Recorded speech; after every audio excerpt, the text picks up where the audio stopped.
All right, let's talk about something that's literally all around us, but for so many of us, it's deeply uncomfortable. I'm talking about silence. And no, this isn't about being cold or distant. It's about tapping into a totally different kind of power, the power of just being present. So let's actually do that right now, together. Wherever you are, just take one slow breath. Not to get ready for anything, just to land right here in this moment. I mean, really think about it. You're in a conversation, and there's a pause. You're in an elevator. What's the immediate reaction? It's usually a nervous little laugh, right? Or we rush to explain something. Or, yep, we pull out the phone. We just stack words and noise into any available space, not because we have something to say, but because the silence itself feels, I don't know, kind of loud. Okay, so let's really get into this. Why on earth does a simple lack of sound feel so threatening? Well, here's the thing. Your brain doesn't register silence as just nothing. It registers it as space. And for a lot of us, that open space invites an awareness that feels anything but safe. It's a pretty simple exchange, you know? When all the external noise, the chatter, the music, the distractions suddenly drops, our attention has nowhere to go but inward. That buffer is just gone. And what happens? Suddenly, our own thoughts seem to be screaming, emotions start bubbling up, and of course, that little inner critic decides it's showtime. If you're not used to just sitting with yourself, that can feel like being totally exposed.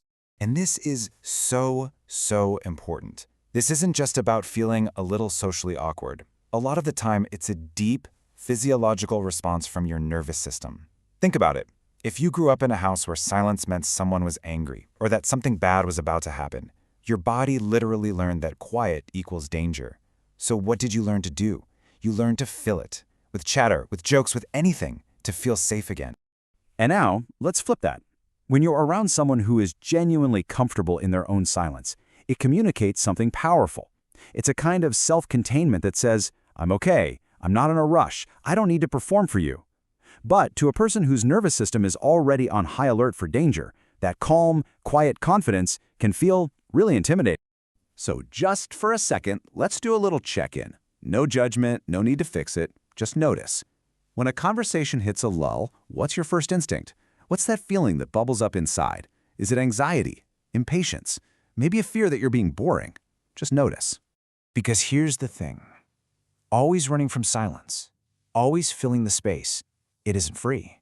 It has these hidden costs that quietly chip away at our energy, our relationships, and even our own sense of self. So what's the first major cost? Well, it's something I think a lot of us feel, but we struggle to put a name on it. And it's this deep, chronic, emotional exhaustion. It's like a soul tiredness. See, when you're constantly filling the space, you're not just talking, you're managing.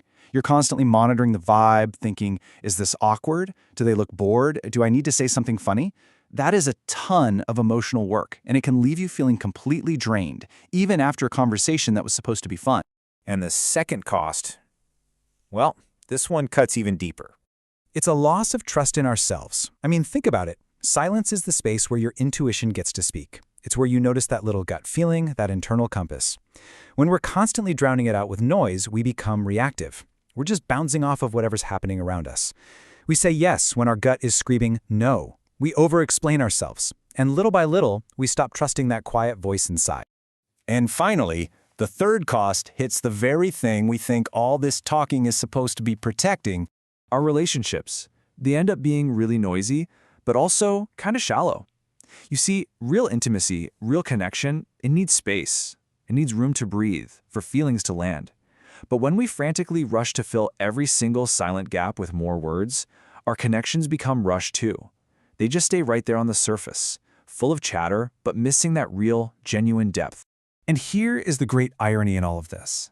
People who are afraid of silence often project that fear onto people who are comfortable with it. They see a quiet person and think they're being standoffish or judgmental or just plain rude. But the reality of a grounded, present person is the total opposite. It's a sign of active attention. It's deep listening. It's a confidence that doesn't need to put on a show. It's calm. It's not cold. Let's just pause with this for a moment. Think about the people in your life. Who are the people you feel that frantic need to perform for, to keep the ball in the air? And then, who are the people you can just be with in total silence? And it feels completely okay. I bet your body already knows the answer. Okay, so we get the problem. But the good news is, silence isn't some enemy you have to conquer. It's actually something you can learn to befriend. So let's talk about how. Now, this whole thing is a really gentle process. It's about retraining your nervous system, not forcing it. It starts with just regulating your body, taking a breath, dropping your shoulders. Then you can try practicing these tiny micro silences, just a 1-second pause before you answer. The whole goal is just to slowly, gently teach your body that space is safe. A huge piece of this puzzle is learning to detach silence from all the scary stories we've attached to it. You know the stories, right? The silence means they're mad at me, or this is so awkward I must be boring. But what if we just reminded ourselves of the simple truth? Silence is neutral. It's just an empty canvas. We're the ones who keep painting it with our own fear. And this idea, man, it just flips the whole script. When you stop working so hard to fill every single void, you create an opening. You create space for other people to step in, to show you who they really are. You stop leaking all your energy. You stop chasing connection, and instead you just allow it. And what's wild is that people will often feel more seen and heard by you when you say less, but listen with your whole being. And that brings us to the most powerful idea of all. The real goal here isn't just to learn to tolerate silence. It's to realize that in that silence, your presence, just you, being here, is already more than enough. When you finally stop being afraid of those quiet moments, everything starts to shift. You stop wasting so much energy trying to manage everyone's feelings. You stop performing for your right to be in the room. You simply start to occupy your own space, calmly, confidently, without any rush. You don't have to prove a thing because you are already here. So I'm just going to leave you with this one last thought. What would change for you, in your work, in your friendships, in your relationship with yourself, if you could truly, deeply trust silence? Who might you become if you let go of that constant pressure to fill the space?